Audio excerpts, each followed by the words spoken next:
My name's Angelo, and welcome to We Want Picks. I'm going to break down the entire UFC 291 fight card, giving you my picks, my predictions, and my DraftKings plays. But let me brag. Let me show off our community. Our premium members have won over $159,000 in the last couple of months alone just playing DraftKings. These are DraftKings tickets only. The latest was a $10,000 get for Churro, and he did that at UFC London.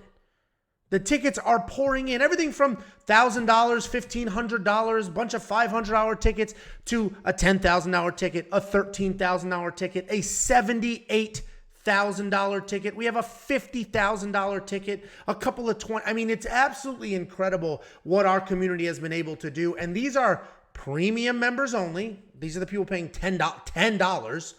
Premium members only.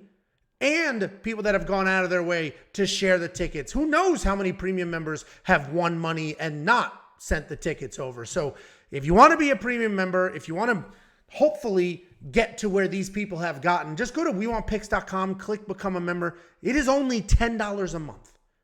Not only are you going to get insight and information from the DraftKings plays, we're going to break down all of our cash core plays, our GPP core plays, the live underdogs, the fades. We're going to give you this cheat sheet. The cheat sheet is filled out every single Friday by 6 p.m.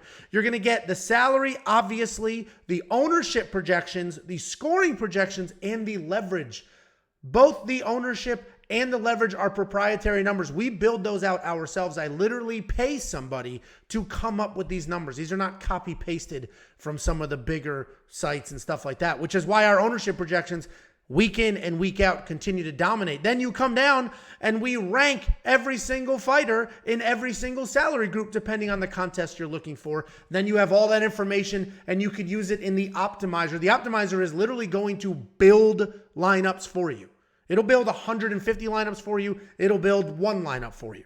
This will also be pre-populated, I got there, with the ownership projections and the scoring projections. And that is very important. Not every optimizer is the same. Even if it is literally the same, like looking, the pre-loaded data is what makes it work. If you load it with a bunch of incorrect information and some trashy ownership projections and some horrible point projections, then it's going to suck.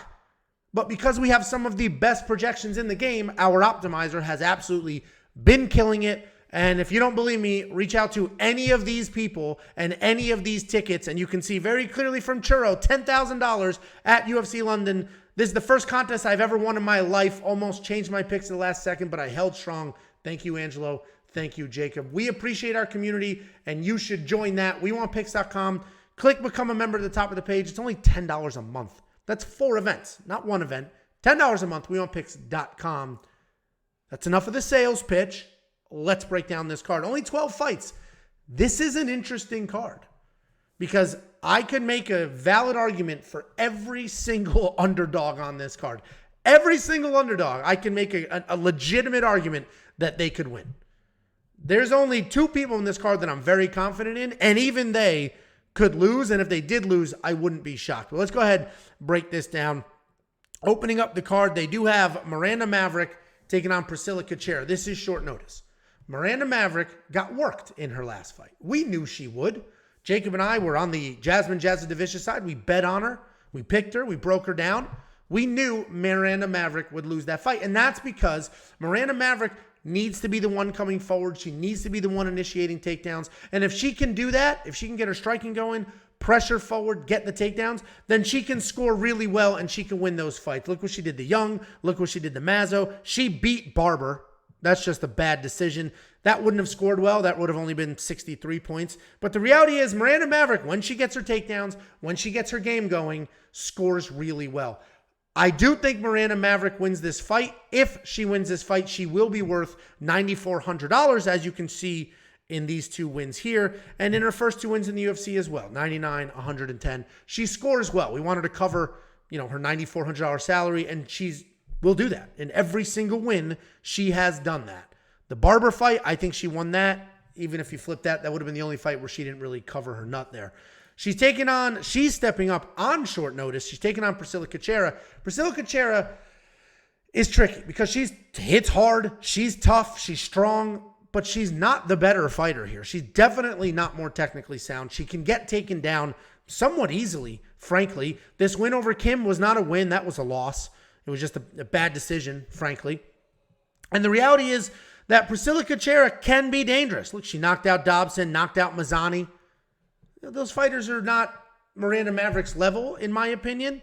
She did lose to Luana Carolina, lost to Molly McCann, of all people. Molly McCann.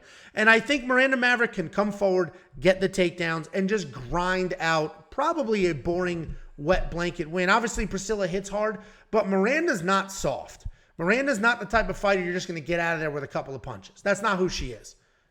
You can take her down. You can pressure her. She doesn't like backing up, but you're not just going to hit her 2 times and then she's going to be done. So I think Miranda Maverick's going to get this fight going. I think it's going to go the distance, and I think she's going to grind, get takedowns, and work from there. I like Miranda Maverick to win, and, frankly, she could potentially be in my lineup.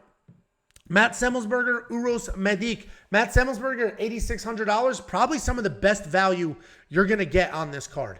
We know he hits hard as hell. We know he has wrestling. So we have a really tough guy who hits incredibly hard and has some offensive wrestling. He is coming off the loss to Jeremiah Wells. He was taken down a bunch of times in that fight. 6 times, actually, which is not great. Good news is he's not fighting a wrestler in this fight, but he did have 2 knockdowns. He had 3 knockdowns against Matthews. He knocked down Morono. He knocked down Sano. This guy has 9 knockdowns in 8 fights. He's just absolutely gifted with power. He's taking on Uros Medic. Uros Medic is a very good technical striker. If Uros can keep this fight standing and keep it a kickboxing match, he will win. That simple. But I don't think he can. His takedown defense on paper looks good. Percentage-wise, it's 66%. But there haven't been that many attempts. And frankly, when he does get taken down, he does not have much to offer. We saw that in the Turner fight. So I think that Matt Semelsberger is going to win this fight. I think he's going to get a bunch of takedowns, potentially a stoppage. And we know takedowns, stoppages, and control time score the best in DraftKings, especially if he gets a knockdown or 2 at 10 points. But I don't even want him striking. Don't even play that game. Just start grappling. And I think he will. So I like Matt Semelsberger, and I think that's a solid price point at $8,600. Then we have CJ Vergara versus Vinicius Salvador. And this is going to be an interesting fight. I think CJ Vergara wins. I think he dominates. But CJ Vergara, if we look at his win, Rodriguez, 83 points. I mean, that's not awful, but that's not amazing.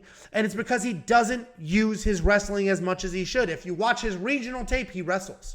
He gets the takedowns. In the UFC, he's really just all about the striking. He's not wrestling. He did reverse Tatsuro Taira because he's incredibly tough, but if I can't trust him to wrestle, I can't put him in my lineup at $8,700, especially when I can get Matt Semelsberger at a little bit of a discount there. So the reality is CJ Vergara is tough. He's going to come forward. Incredible volume. I mean, 98 strikes, 29 and a loss, 155, 122. This guy comes forward. He's busy as hell. I would love to see some takedowns out of him, but because I can't really count on that, he's probably going to stay out of my lineup, but I do think he's going to win. He's taking on Vinicius Salvador. Vinicius Salvador is a long striker. He also has very, very nice volume. He's got good accuracy. His defense is not as good as he wants it to be, or he thinks it is. Like, he'll Roy Jones Jr. against the cage, but still get lit up. He's got a negative striking differential, but he is durable. He does have some power in his hands. I think he loses, but he's probably not a terrible underdog for DraftKings, because if he can get his hands going, and if he could touch up CJ, who was almost knocked out cold in his last fight. Remember, CJ Vergara was on ice skates that whole first round. And Vinicius Salvador has some power in his hands. We didn't see it against Altamirano, but, UFC debut, just a bad fight potentially. So I'm not going to have Vinicius in my lineup, but he is probably one of the better underdogs if you wanted to explore that. Then we got Jake Matthews taking on Darrius Flowers. I think Jake Matthews wins this fight, even though he looked like absolute crap in his last fight. He's coming off that loss to Matt Semelsberger. It was a decision. He showed us how incredibly tough he is because he was knocked down 3 times and taken down 3 times. He lost the striking. He lost the grappling. He couldn't get anything going in that fight. It was a year layoff, though. Or not a year, but it was a good layoff between those fights. He just really couldn't get it going. And now we got another long layoff, but I'm hoping he learned his lesson. The reality is Jake Matthews is a very good grappler. And he's got some power in his hands. He knocked out Fiala. We know Fiala's a bit chinny, but he's got power in his hands.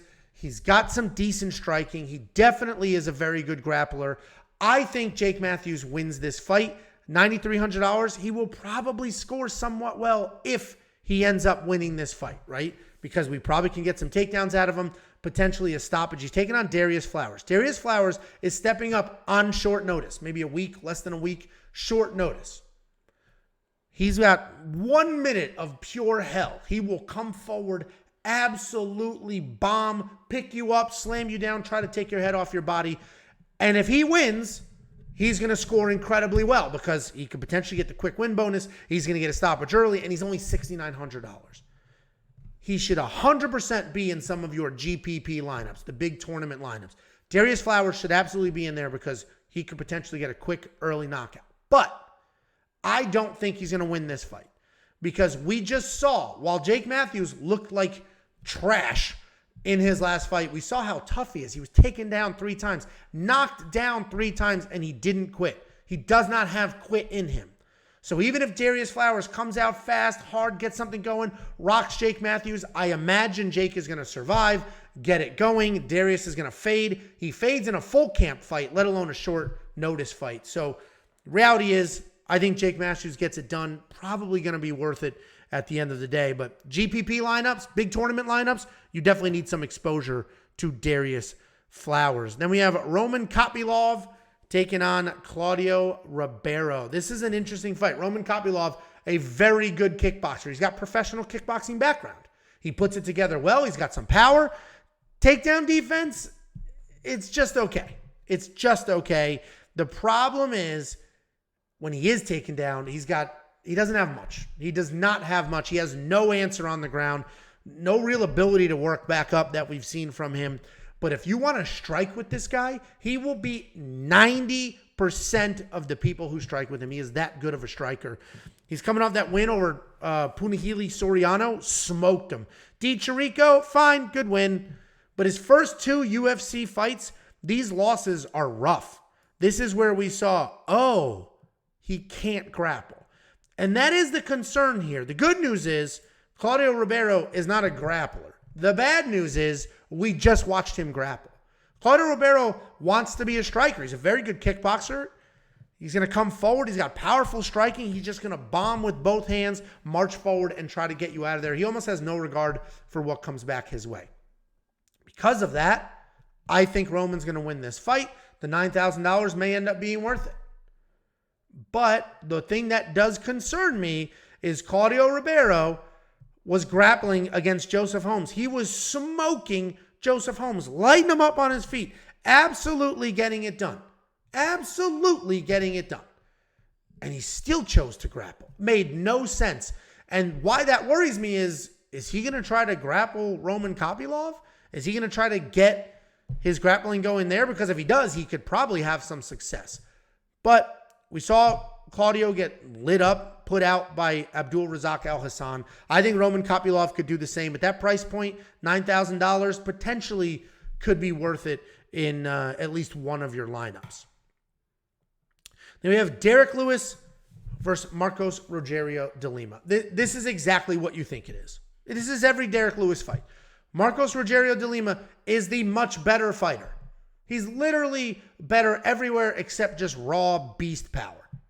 He's going to have better takedowns, better takedown defense. He's going to have the more technical striking. He's going to have better everything, better cardio, better everything, except the one-punch power. Marcos Rogerio de Lima probably wins this fight 9 out of 10 times. $8,500 is a great price for somebody like that because Derrick Lewis, as we know, and this is going to sound harsh, can quit. We've seen him quit. If he doesn't get that big knockout, he quits. Earlier in his career, he didn't. Right? He carried that power late when he knocked out Volkov. That was very, very late into the fight. But ever since then, he hit this streak of all these knockouts, looking good, most knockouts in heavyweight history. He quit against Cyril Gane. Straight up quit. Hated the pressure of Pavlovich.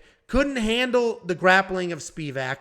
I think Derrick Lewis is a little older. I think Derrick Lewis is definitely dangerous as hell, but I think we're past the point where we could be counting on Derrick Lewis. So with that being said, Marcos Rogerio de Lima should be in your cash games.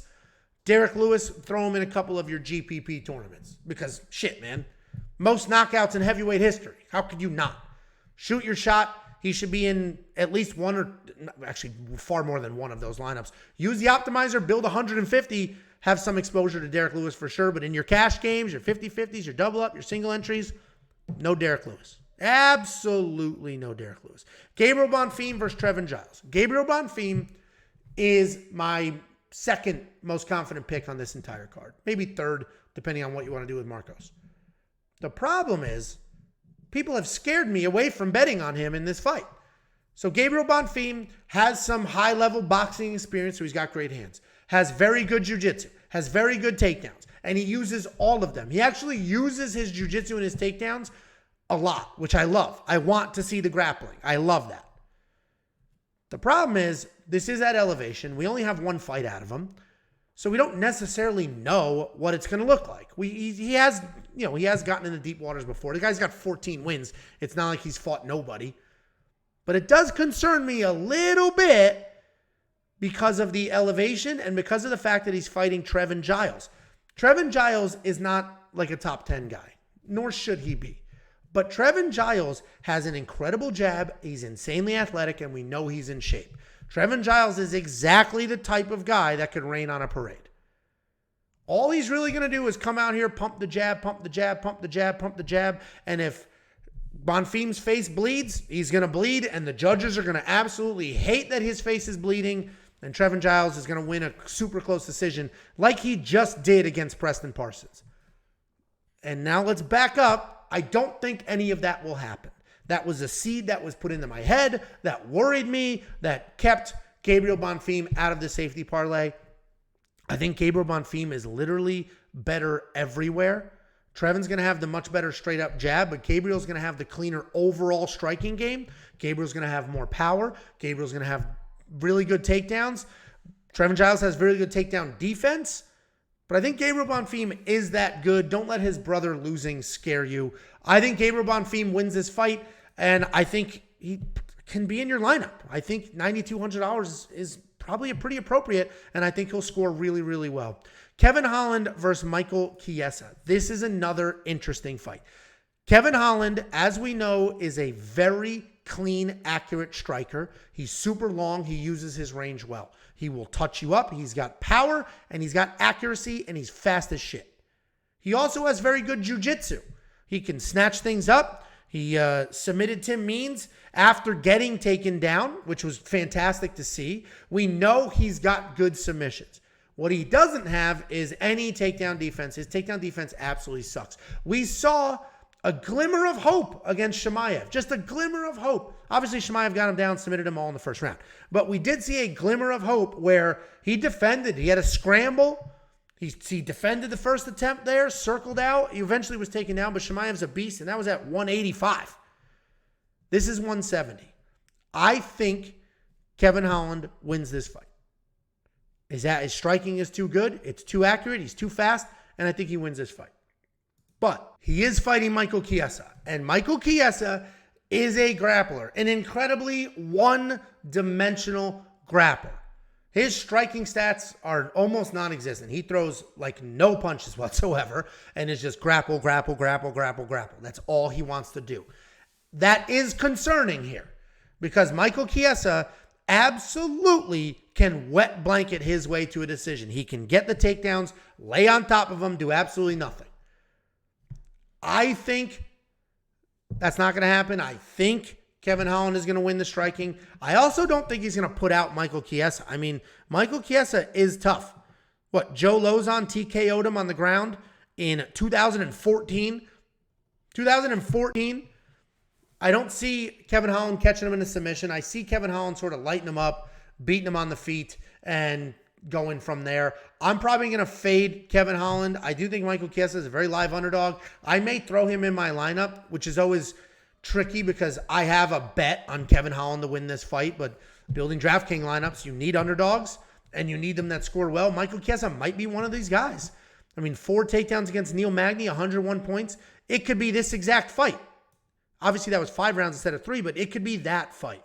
So I'm fading Kevin Holland, even though I have a bet on him, because I don't necessarily think he's going to get Michael Chiesa out of there. But this will definitely be an interesting fight. Then we have Tony Ferguson and Bobby Green. Bobby Green is my most confident pick on this card. Bobby Green scores really well in wins. He doesn't necessarily have one-punch knockout power, but he scores really well in wins. 105 points against Nasrat Haqparast, because look at that, 188 significant strikes. He ended up straight up putting out Al Iaquinta, which is one of his only one-punch knockouts, I believe. But look at these wins. 98, 111, 77, 95. He scores really well in wins. And yeah, there are a shit ton of losses on this list. But Edson Barboza, Dustin Poirier, Magomedov, Khabib, obviously. It's Trinaldo, close. Like, these are good fighters. And that's actually years ago. I think Bobby Green wins this fight because A, he's got good technical striking. He rolls with things really well. He's got good takedown defense, good takedown offense. I think Bobby Green wins this fight. And if he does win, we know he'll score really well. But Tony Ferguson, let's go to that 12-fight win streak. We saw how dangerous this guy was and all the things he put together. 12-fight win streak with a ton of stoppages in the mix. Tony Ferguson is an unorthodox guy, which Bobby Green could struggle with potentially. Tony Ferguson has zero quit in him whatsoever. Will he potentially get knocked out and have his brains oozing out of his head like he did against Michael Chandler? Yeah, that's a real possibility. Is he going to quit? Absolutely not. I think Bobby Green wins this fight because A, Bobby Green has all the tools, and B, I think Tony Ferguson was done after this loss to Justin Gaethje. Justin Gaethje beat the life out of Tony Ferguson. He has not been the same person since then. He just has not. I think Tony Ferguson is done. I think Bobby Green can light him up. I could look very stupid here because there's a very valid argument to make that Tony Ferguson, okay, he lost to Justin Gaethje, top 5 in the world. Lost to Oliveira, was the champion. Lost to Darrius, just fought for a belt. Lost to Michael Chandler, top 5 in the world. And lost to Nate Diaz on short notice, like 24 hours notice. So there is an argument to be had, but I think Bobby Green gets it done. And as we've seen, when Bobby Green wins, he scores really, really well. Then we have Stephen Thompson taking on Michel Pereira. This is an interesting fight. Wonder Boy should be much better than Michel Pereira. He's got very good takedown defense. He has some of the most technical striking in this division. Potentially could go down as the most technical striker in this division. He's old, though. Guy's 41 years old. He's not young. He doesn't look old. He's not fighting old. He's still fast. He's not super chinny. Obviously, Kevin Holland had him a little ice skatey for a minute there, but he stuck through it and then just battled back and dominated. 178 strikes, 163 of them were significant. This loss to Bilal Muhammad, was it 5 takedowns, something dumb? Burns, 5 takedowns, something dumb. But look at these wins. Jeff Neal, Vicente Luque, outstruck them. And then before that, now we're going back 4 years or so. I think Stephen Thompson's going to be the better, more technical striker in this matchup, and we're positive. We know for a fact Stephen Thompson is not a quitter, and we know for a fact he has plenty of cardio. And the cardio is key here because he's taking on Michel Pereira. Michel Pereira is dangerous. Michel Pereira is that capoeira dance fighting style guy, insanely athletic, flipping, swirling, power in his hands. He's got takedowns. He's got grappling. But in order to use the takedowns, in order to use the grappling, in order to be dangerous after the first round, you need cardio. Michel Pereira has struggled with cardio in the past. This fight is at elevation. Even if it wasn't at elevation, Michel Pereira's cardio can be a little bit concerning. He does have 4 decision wins in a row, which is actually very nice to see because there was a little while there where it's like, he's finish or bust. But that doesn't seem to be the case. Michel Pereira is a very, very live underdog here. I think Stephen Thompson gets this done. I think he's going to point his way to a win. I think he'll have success early and then even more success later as Michel starts to fade. But anytime you get a 29-year-old, or I think he's 29, 29 years old, powerful, athletic, fast, against a 41-year-old, anything could happen. You need some exposure to Michel Pereira, but I do think Stephen Thompson gets this done. Co-main event, Jan Blachowicz versus Alex Pereira. Pick your side. Both the co-main and the main, you need one of these fighters in your lineup. Meaning pick your side, have them in your lineup. These fights will both score really, really well. The winner. Jan Blachowicz has that Polish power, big power in his hands. He does have some grappling, the 3 takedowns we saw against Israel Adesanya, but as Jacob has pointed out time and time again, those 3 takedowns he didn't get those takedowns till the 4th round, I believe. So he waited, and he's not going to have 4 rounds of opportunity with Alex Pereira. But I have to imagine Jan Blachowicz knows I'm fighting the most dangerous guy in this division right now, potentially. I need to wrestle. I need to shoot takedowns because he's got that big power. I don't want to be on the other end of that. But Jan Blachowicz has knocked a bunch of people out. Yeah, Reyes is chinny. Corey Anderson was a solid knockout. Luke Rockhold, Santos. He submitted Krylov. I mean, Jan Blachowicz was the light heavyweight champion of the world for a reason. Glover took that belt away from him. This win over Rasik was interesting because it was like a knee injury. And then Ankalaev, this was a draw, but he looked good. Jan Blachowicz looked good in that fight. He got his leg kicks going. He actually looked better than a lot of people, myself included, thought he was going to look. He's taking on Alex Pereira. As we know, Alex Pereira is a world champion kickboxer. He's one of the biggest guys. He was literally the biggest middleweight of all time. And now that he's moved up to light heavyweight, he's still big. He's bigger than most of the division. He's much bigger than Jan here. He's got insane power, very clean technique. My issue with Alex Pereira, the only reason I'm not 1,000% sure he's going to win this fight, I do think he wins. He'll probably be in my lineup instead of Jan because I think he wins. But the only reason I'm not betting the farm on it is because he was just knocked out cold by Israel Adesanya. And he was out unconscious on the canvas, and that was in April. It is July. That was not that long ago. And yes, Jan Blachowicz has power in his hands. Everybody is so concerned about Jan's grappling. I don't care about Jan's grappling. I'm not worried about Jan's grappling. Alex is training with Glover. I imagine he's prepared for the grappling. He's good enough to not get submitted in any fight that's on the feet. Alex has a chance. He was taken down by Bruno Silva. He was taken down by Michailidis, and none of that shit mattered. None of it mattered. So I'm not worried about Jan Blachowicz taking him down. I am worried about the fact that he was just unconscious, asleep on the cage floor few months ago. And Jan does have power in his hands. That worries me more than the grappling, but the fact that he doesn't have to cut a ton of weight for this fight should help. And he's got insane power and could potentially get to Jan early. So I like Alex Pereira to get it done. I'm going to have in my lineup at $8,000, but you pick your side. If you're on the Jan side, then you should have Jan in your lineup. This is basically even money. Then we have the main event of the evening, Dustin Poirier versus Justin Gaethje. This is a rematch, as we all know. Dustin Poirier won this fight 4 years ago. Gaethje, he scored 111 points in that win. He basically just outstruck him, kept it clean, used solid technique. And that's what he needs to do here. Justin Gaethje, if you let it turn into a war, he will light you up. He's got the chin of all chins in this division. Makes Drew Dober looks like soft. He's got power in his hands. He's got leg kicks. He's a college wrestler who doesn't use his wrestling, but he did just use it. Dustin Poirier has a jiu-jitsu black belt. Dustin Poirier has wrestling. Dustin Poirier has very technical striking. If he uses all of those things, he cruises to a win here. But he has to stay composed. If he gets sucked into a brawl, Dustin's going to lose this fight. If he's only striking, doesn't try to work in some wrestling, he could potentially lose this fight. I think Dustin Poirier wins this fight, but I'm probably going to have Justin Gaethje in my lineup.